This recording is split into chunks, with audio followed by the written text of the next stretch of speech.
sex is about so much more than physical bits. Just Zendaya's face, okay?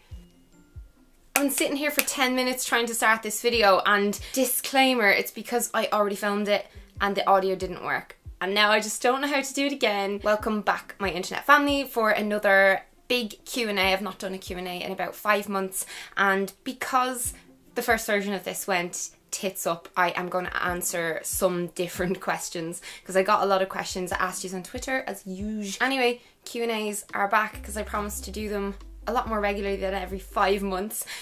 Guess who's back? Q&A. Hit the like button if you want more of these. And subscribe if you're new. Amber asked, how do I stop procrastinating?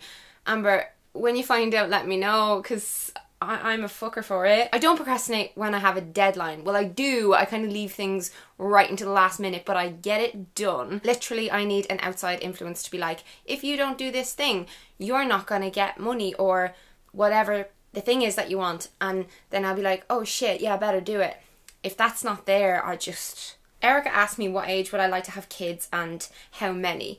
And my answer to this is definitely different than it would have been a few years ago. Bit of backstory. So I've been broody since I was probably about 21, but I always knew I didn't want to start a family very young. I kind of wanted to just like get everything out of my system and get the degree and start my career and, you know, feel more settled before I went and did that, just because I have that choice. We have contraception. But I did have cousins and stuff who had their babies really young, and I remember feeling very jealous and stuff, and that they were experiencing motherhood, and now they're, you know, young and they have their children are all kind of like grown and they've done that hard bit, and now they get to just like enjoy and relax a bit more. So I think there's pros and cons to having kids young and waiting. But yeah, I always wanted to kind of wait until I was about 33 or something like that.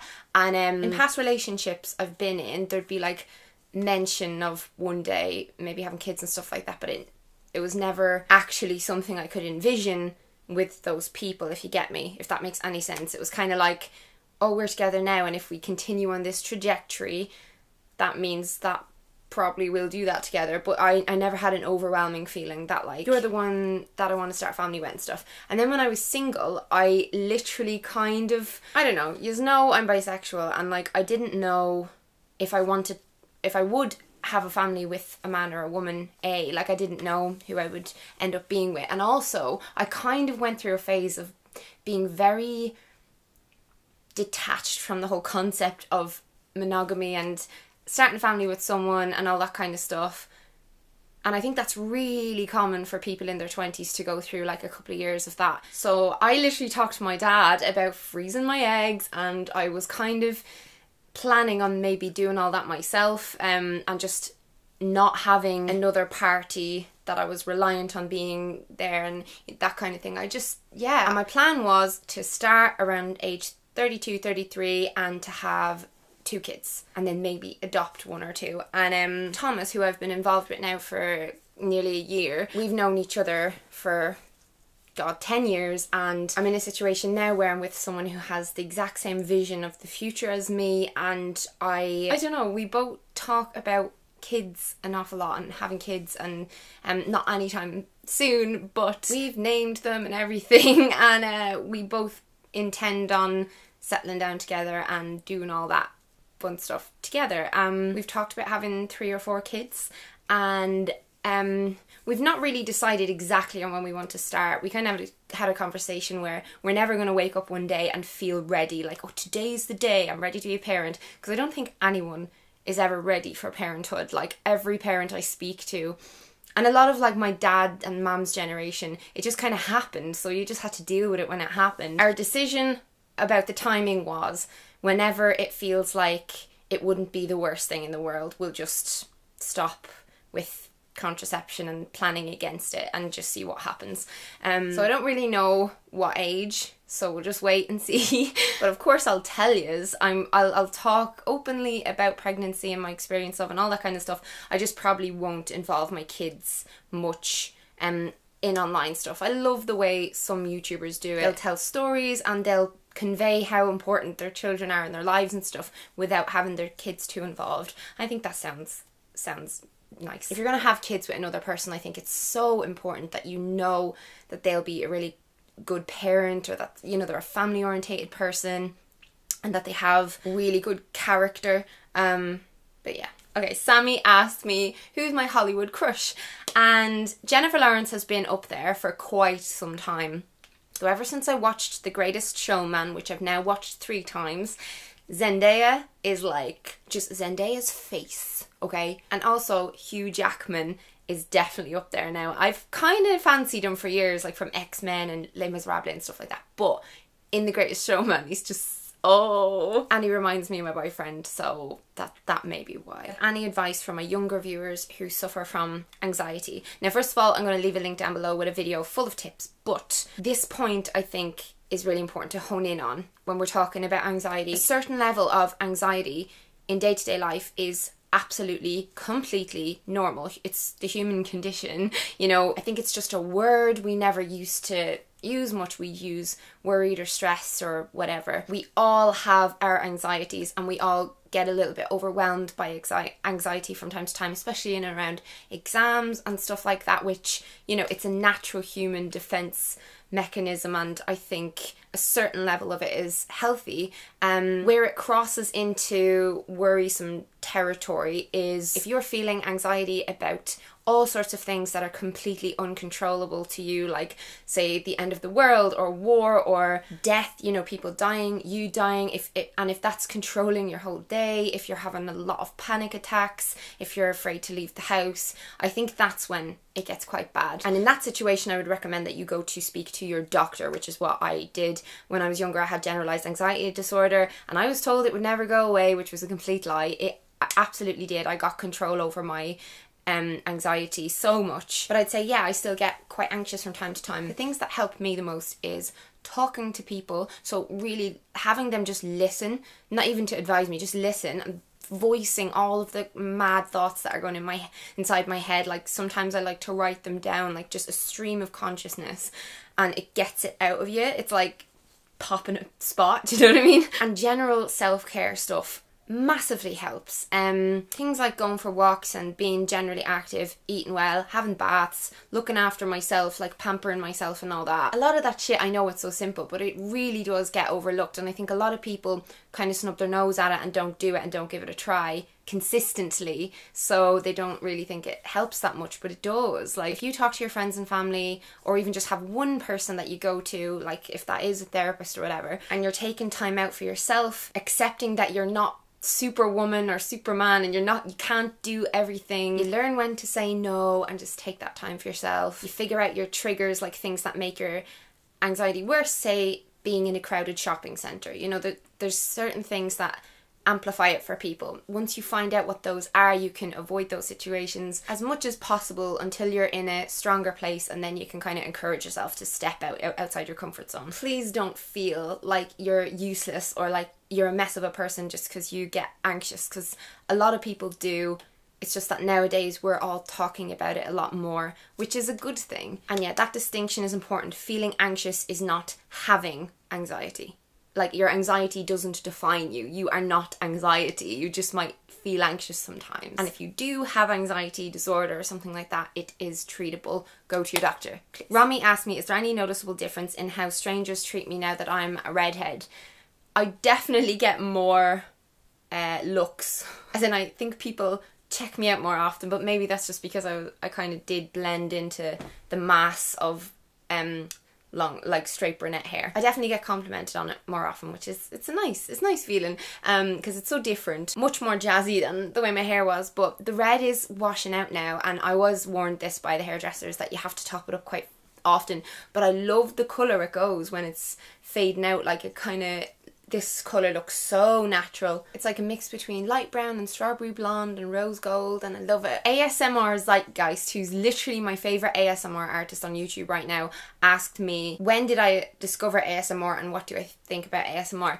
I discovered it that there's a community of people who, you know, make videos to try and give people ASMR. I found out that that existed through other YouTubers, and that there was even a word for that feeling, but I think I've always experienced that feeling ever since I was a little kid. My first experiences of ASMR were from a film called The Princess and the Goblin. I'll leave a clip here. All right, I'll just have to wait. Come on, Turnip.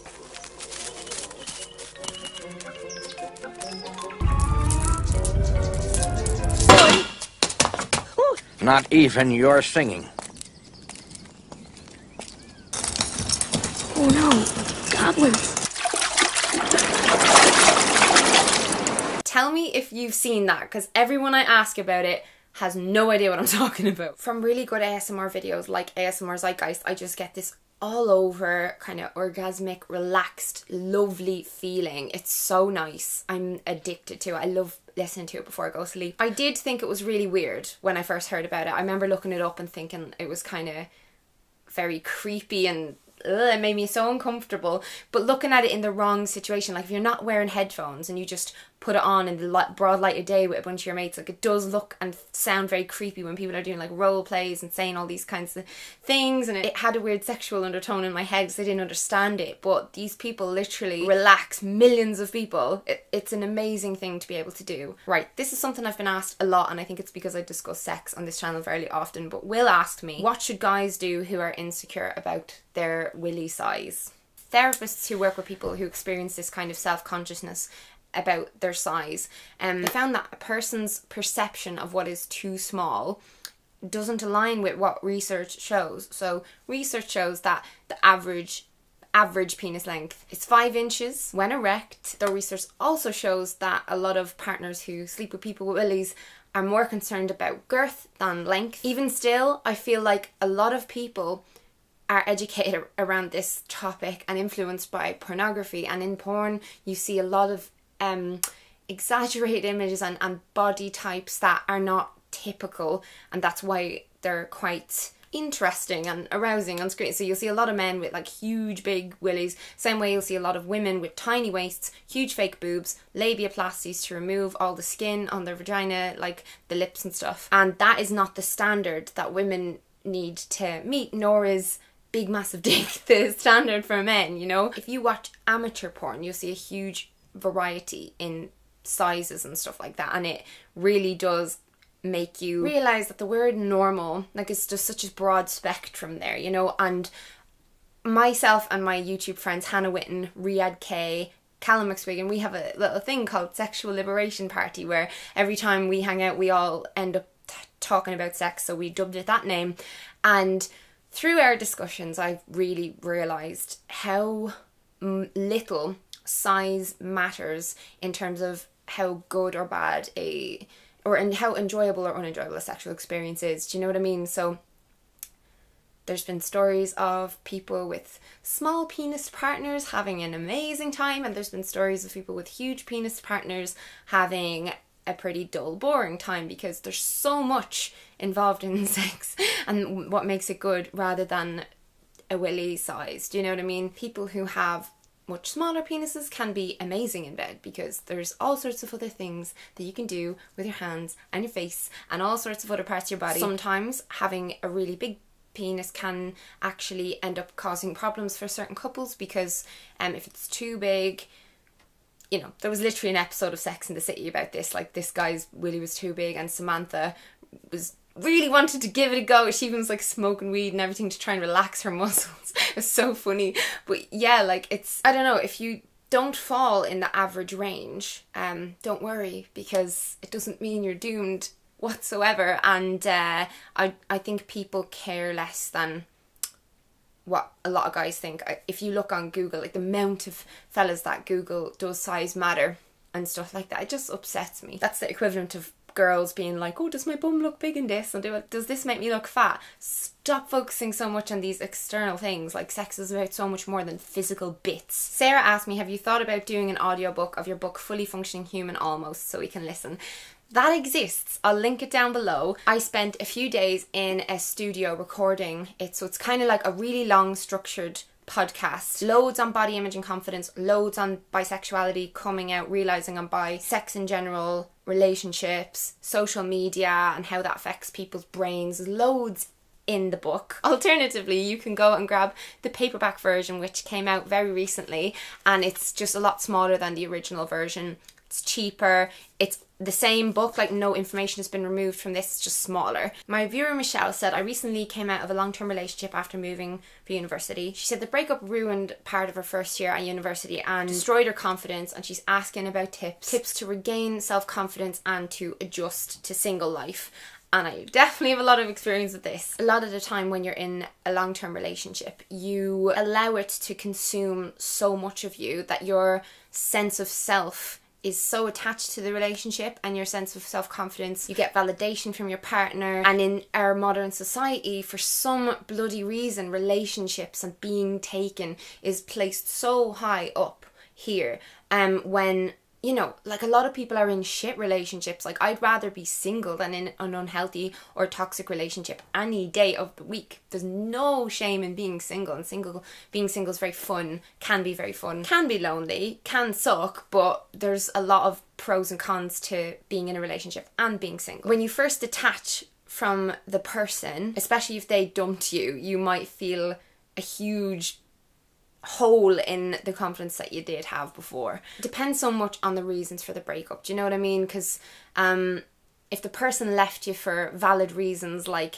that you're controlling, or that, you know, there's so many reasons why someone might leave a relationship, and I do think it's important not to just swipe all that under the rug. Like, have a hard look at yourself and what led to that situation, to see if there, like, analyze yourself and see if there is things you have to work on. Because after both my last relationships, at the beginning I was kind of like, oh, fuck them and all this, that and the other, but I realized there was so much, you know, I played a big part in those relationships failing, if you get me. And sometimes a relationship will just run its course. Before I give the tips, I just wanted to touch on, so I had a 6-year relationship, and when I started my channel we were very, very close. We were really involved in each other's lives, and when we broke up I didn't really address it. Like, I didn't make a whole video about it. I just kind of had a throwaway comment in a favorites video or something, and people were mad, man. Like, people were so annoyed at me. It's like as if they felt like they had the right to all of the behind the scenes information when I was trying to process this huge life change,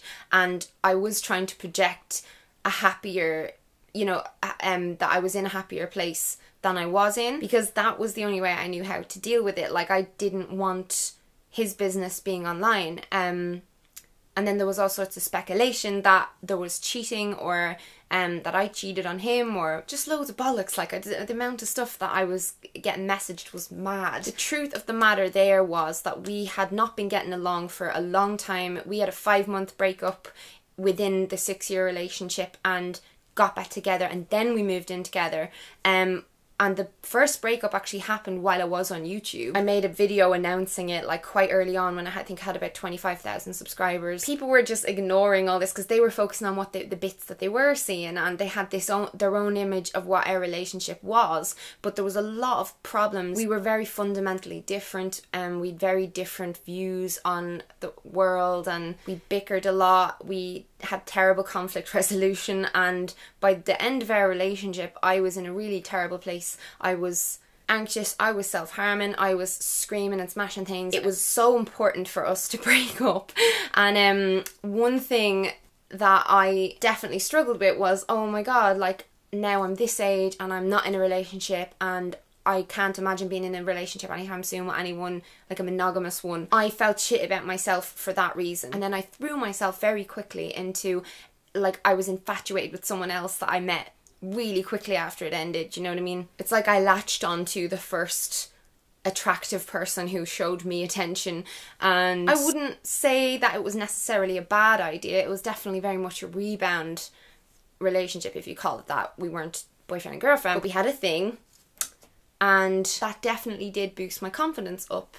So, like, the whole getting back out there thing, I think there is a lot to be said about it. It made me realise that yes, other people find me attractive, and this new person told me a lot of things about myself that I kind of almost needed to hear from a new person, because it had obviously been like 6 years since I got into a relationship with anyone, and before that I was a husk of a person. So yeah, getting back on the dating scene and just then seeing loads of people I went a bit mad. I've told you this before, but it filled me with a sense of independence. I felt more strong.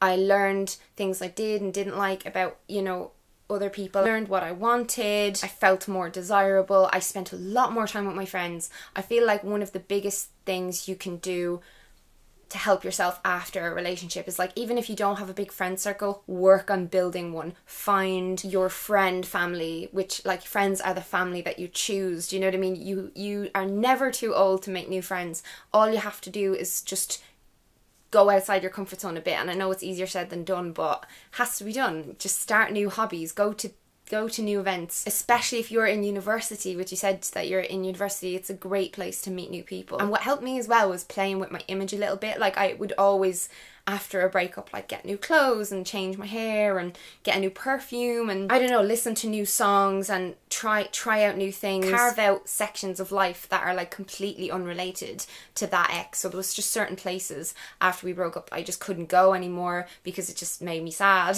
because it reminded me so much of good times, and just focused on finding new places and new people and making new experiences that were separate. And it is an adjustment, and time obviously is a big thing in adjusting to being single. You have to allow yourself time to get used to half of the bed being empty, and you have to allow yourself time to realize, oh shit, when I'm sad I can't text that person anymore, or if this funny thing happens and I want to text them, I can't do that anymore. So I kind of spread out everything amongst my friends and family, and that really helped. Nando asks, interesting smell you like? Petrol. I always stick my head out the window going through a garage. I love it. I love it. Leah asked me, how do you think you've changed since being in a relationship? Ooh, in this current relationship, I definitely feel more content, and I think that's because before I was in this relationship, I was very scatterbrained on my future. Like, I feel more grounded, if that makes sense. Like, he is like such an anchor. He's from the same village as me. We both want so many of the same things. I also feel more health conscious and not body conscious. Actually, like, my awareness about, like, my figure and all that stuff has kind of gone way the opposite direction, because he just makes me feel so good about myself. I want to be around and healthy and be able to do a lot of stuff with him when I'm older, because he's very active. And yeah, I find myself really focusing on making sure I'm feeding myself right and exercising just for my body to stay healthy, because I want to live a long, healthy, happy life with him now. Not saying that before I didn't care about my health. Obviously I did. I've always talked about exercise and food and stuff like that on this channel, but I think it's just shifted it a little bit in the why. Like, I have more of a reason now to, like, hold me accountable, if that makes any... I'm probably talking shite. Yeah, I don't really think I've changed too much other than those couple of things, because, like, I don't know, if I look up videos of myself a couple of years ago, I'm the same person. I like all the same stuff, I make all the same stupid jokes, and yeah, I feel very comfortable and at ease being myself with him, because, again, he's known me for the longest time. Actually, when I first met him, I was really shy. I think when I was, like, a teenager. Lisa asked me, is Thomas straight or bisexual? And a few people have asked me this as well, and I think it's because he's quite metrosexual, and I'm usually always attracted to metrosexual fellas. He's straight and he's really comfortable with his sexuality. Like, on that point, I would like to talk about people conflating gender expression and sexuality. So a lot in the past, a lot of girls who are, like, tomboyish and stuff like that would be called, oh, you're a dyke, and horrible. Like, people would use slurs, or they would label their sexuality, like, in a negative way. Same with fellas. A lot of guys who are into grooming themselves, or have a certain sense of humour, or dress a certain way, or whatever it is. A lot of the time people on the outside will insinuate things about their sexuality, and I'm really glad people are talking a lot more about gender expression nowadays. It's so important. God, there's loads more questions, but I feel like I'm going on so long in this video. But thumbs this up if you like another Q&A very soon. I love answering your questions. I love interacting with you. So if you have any more questions, leave comments down below. Leave a green love heart in the comment if you're still here watching it this far into the video, because I'm just curious. And I'll see you guys again very, very soon.